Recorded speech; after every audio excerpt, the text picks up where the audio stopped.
A TV Sindicefaz conversou com o diretor jurídico do sindicato, Joaquim Amaral, que falou sobre a execução de 4 processos judiciais que a entidade vem encaminhando atualmente.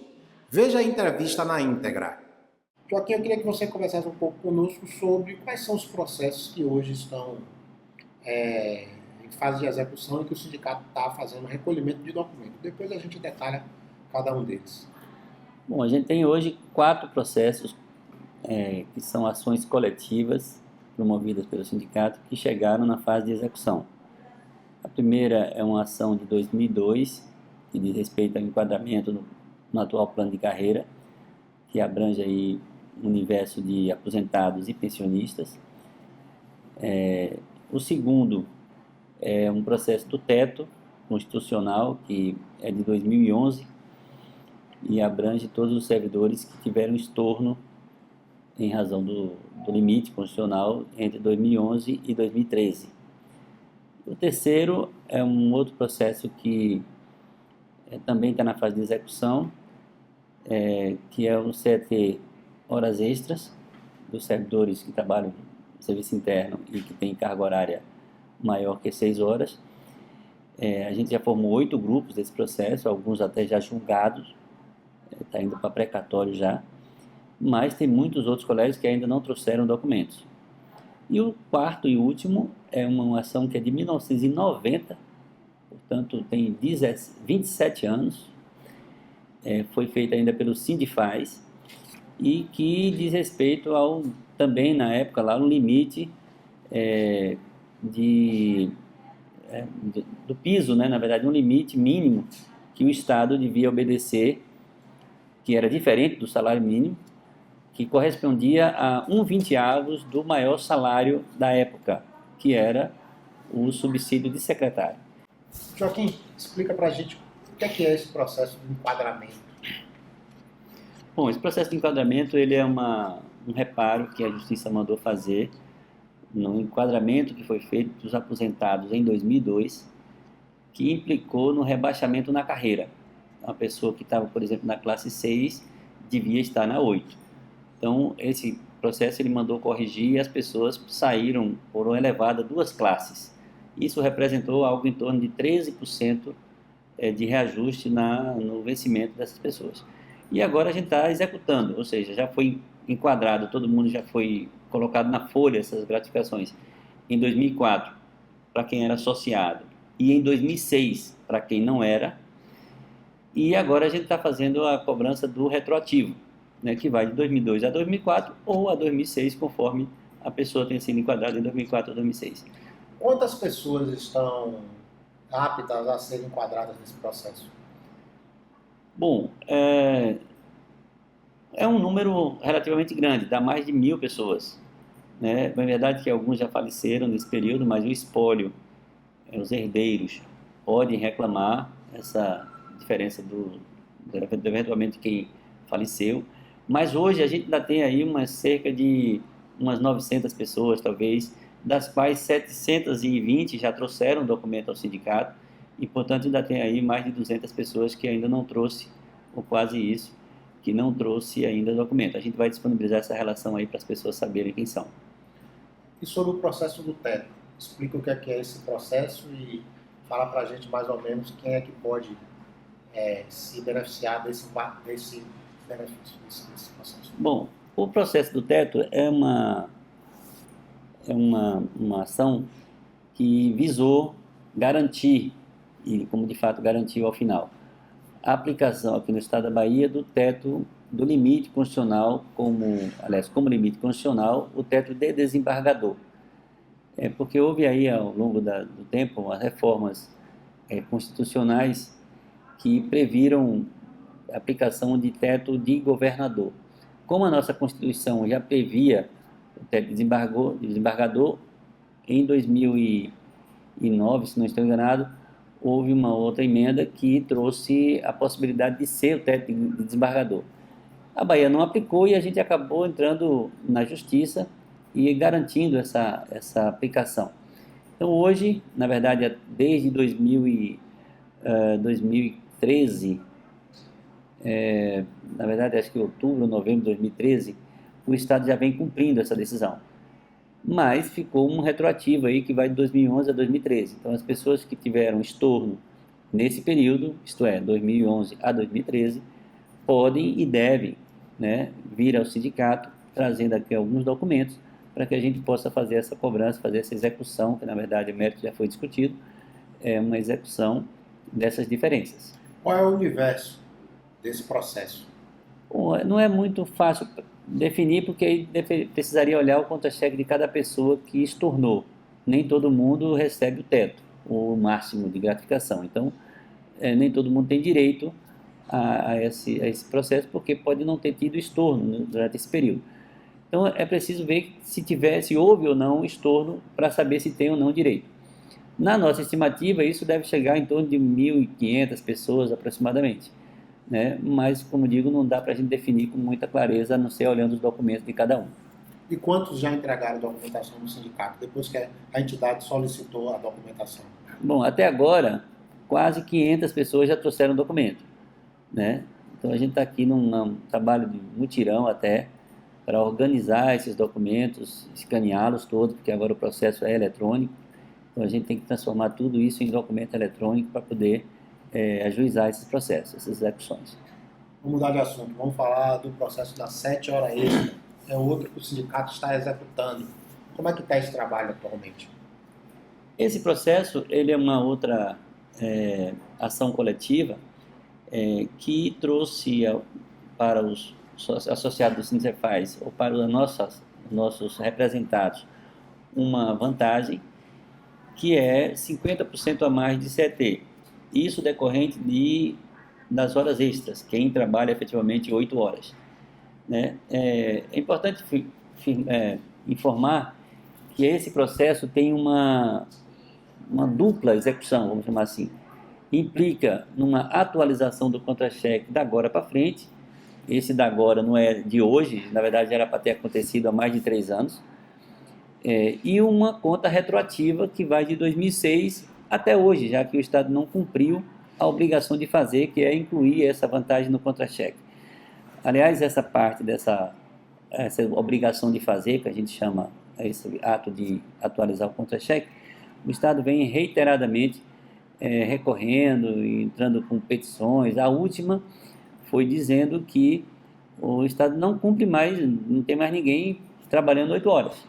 O que é um absurdo, já que próprias portarias e decretos que regulamentam as atividades internas prevê jornada de 40 horas para diversos segmentos.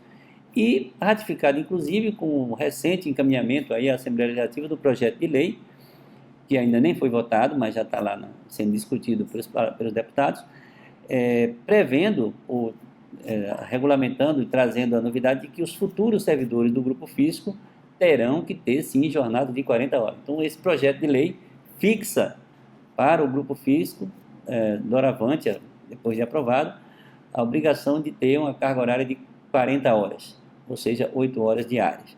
Então, essa informação de que hoje ninguém mais na fazenda dá uma jornada de 8 horas não é verdade e está confirmado, inclusive, com esse projeto de lei. Então, assim, a gente está fazendo execução, tentando convencer a Justiça, aliás, o Estado a cumprir. Diga-se de passagem, a Justiça já condenou o Estado em multa, que já ultrapassa R$500 mil, essas multas, né, por não cumprir a decisão judicial, né, e, ao mesmo tempo, solicitar aos colegas que estão nessa situação que tragam ao sindicato os documentos necessários, que está disponível na página do sindicato, inclusive, para que a gente possa formar os grupos de execução do período das diferenças pretéritas. Qual é o prazo de cada uma dessas execuções? Enquadramento, teto salarial e 7 horas extra. Bom, isso é variável, porque isso, para lhe dizer qual é o prazo final para a gente ajuizar, tem que considerar o prazo de prescrição a partir do trânsito em julgado de cada decisão. Então, cada uma teve uma data de trânsito em julgado da decisão e, portanto, cada uma tem um período diferente. O mais urgente é o enquadramento, porque esse processo é de 2002 e teve uma execução coletiva aí que não deu muito certo ao longo do tempo e, portanto, a prescrição dele deve acontecer já agora em maio. Então, a gente tem aí até o final de abril, no máximo, para providenciar esses documentos. né? E, claro, a gente precisa de um tempinho aqui também para poder organizá-los. Então, não dá para trazer de última hora, porque aí não vai dar tempo a gente organizar e, portanto, vai acontecer a prescrição se não trouxer. Os demais, aí eu não me lembro aqui de cabeça a data de cada um, mas nós temos um tempo bem mais elástico do que esse. Tá. Tem um quarto processo que é o do 120 avos, que diz respeito aos técnicos administrativos. Esse é um processo que o sindicato ainda não começou a fazer a execução, mas deve começar em breve. Queria que você falasse, você já comentou um pouco no início, queria que você falasse um pouco desse processo rapidamente agora e dissesse quais são os passos que o sindicato está tomando para providenciar essa execução. Muito bem, essa ação de 120 avos, na verdade, ele é um mandato de segurança que foi promovido em 1990 pelo nosso Sindifaz, que é um sindicato antecessor ao Sindicefaz. Portanto, tem 27 anos de tramitação e agora ela finalizou. Da mesma forma que os demais, ela implica em uma execução de duas pontas. A da obrigação de fazer, que é atualizar o contra-cheque dos atuais técnicos administrativos, ou seja, incluir eventuais diferenças desses contra-cheques, e uma conta pretérita que vai retroagir aí a 1990. Nós montamos uma equipe aqui no sindicato com alguns colegas técnicos administrativos que estão nos ajudando a fazer esse estudo, porque é um estudo demorado, aconteceu ao longo desses 27 anos diversas mudanças legislativas de padrão de vencimento, de carreira, e isso tudo tem que ser bem detalhado, bem levantado, bem documentado, para que a gente possa fazer a conta com segurança. Na última assembleia da categoria, a gente aprovou um reforço dessa comissão, com mais alguns colegas que estão dispostos a ajudar, e atualmente a gente está finalizando esse trabalho de pesquisa para começar efetivamente a execução, né? Repassar para os advogados aí as informações para que eles possam preparar essa petição da obrigação de fazer e a gente chegar aí a um termo de que documentos são necessários para que a gente possa solicitar de cada colega beneficiário disso esses documentos para a gente poder fazer a execução do período pretérito. Então vai ser um trabalho um pouco manual, um pouco de pesquisa mesmo, porque a gente vai precisar de documento individualizado de cada pessoa, né? Talvez até alguns contra-cheques, né, por amostragem. Então está sendo um trabalho bem detalhado e terá uma repercussão, pela nossa estimativa, muito significativa para todo o grupo técnico administrativo, especialmente para os auxiliares, que é quem ganhavam menos. Na prática, esse processo diz o seguinte: em 1990, o governo da época deu um reajuste para o teto constitucional da época, o subsídio de secretário, da ordem de 60%, e deu um reajuste menor para os outros servidores, na ordem de 42% aproximadamente. Então há uma diferença, considerando lá o ano de 1990, de cerca de quase 20%, né, de um reajuste para outro. Mas a nossa diferença não é esse 20%. A nossa diferença, na verdade, estou falando de diferença desses 20% não. A nossa diferença, ela tem que ser calculada cargo a cargo, classe a classe, referência a referência, e não podia, o que a Justiça decidiu é que o menor vencimento aplicado no Estado da Bahia em 1990 não podia ser inferior a 1/20 do maior. Ou seja, se eu pegasse o salário de secretário de Estado dividido por 20, uma fração dessa era o menor salário a ser considerado no Estado da Bahia em 1990. E o salário básico dos menores trabalhadores estava muito abaixo disso. Então, essa diferença entre o que foi praticado e o que deveria ser é o que nós estamos apurando para trazer de lá até hoje para ver quanto é que vai ser. Esse é um trabalho muito difícil. Por fim, Joaquim, como é que está a situação dos precatórios? O sindicato conseguiu uma grande vitória em 2017, que foi pagar quase 15 milhões em precatórios do sindicato.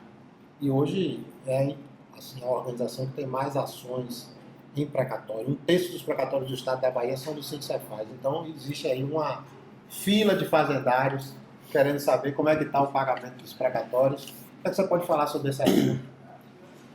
Esse assunto nós estamos até pensando em promover um seminário, convidar aí o TJ, a OAB, enfim, nossa banca de advogados, aqui os sindicatos, para a gente fazer uma discussão, porque é um tema relevante. Ninguém acreditava nesse negócio de precatória, na verdade, quase um palavrão, e isso, de uns tempos para cá, se tornou realidade. Então, assim, tem mudanças importantes acontecidas, especialmente em dezembro do ano passado, com a emenda constitucional número 99, que é, se não me engano, de 14 de dezembro do ano passado, que, entre várias coisas, prorrogou o regime especial de pagamento até 2024, criou mais fontes alternativas de recursos para bancar ou para fazer face à despesa de pagamento de precatório, elevou o valor da prioridade, que até então era de 60 salários mínimos, para 100 salários mínimos. Então, hoje, quem é idoso, isto é, acima de 60 anos, ou portador de doença grave, ou portador de alguma deficiência física ou intelectual, enfim, ele tem direito a receber antecipadamente essa prioridade. O núcleo de precatório está passando por mudança.